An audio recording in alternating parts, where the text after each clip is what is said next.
Gelmeyenleri başımıza getiren talimimizin efsanı. Elə bir heç yokmuş bu şehir. Elə bir heç sübh tezdən minarelerden ucalan azan sesine uyanan biz değilmişik.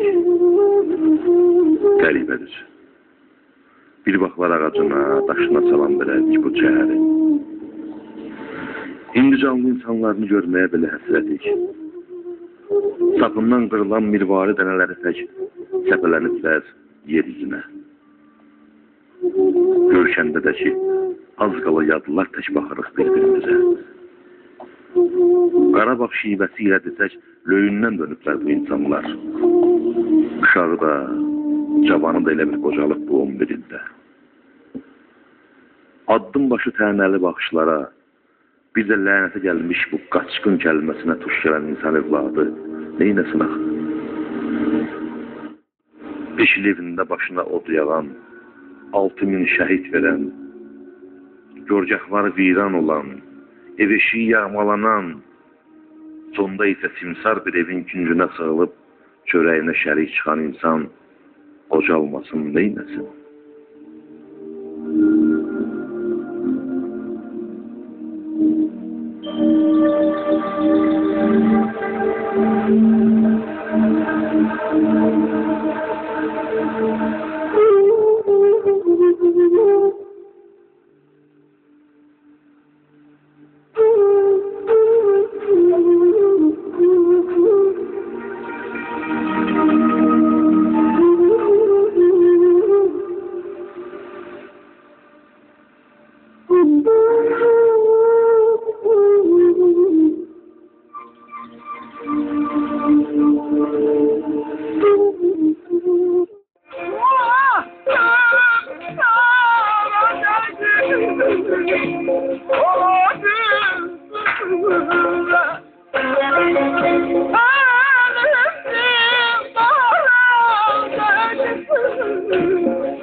Yoktu bu rüsvalığın derdine derman ey tabip.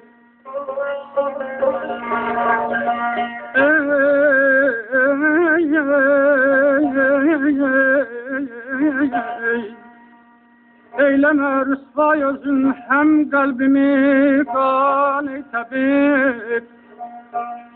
Olmak istersen eğer asudem oy rahat meni.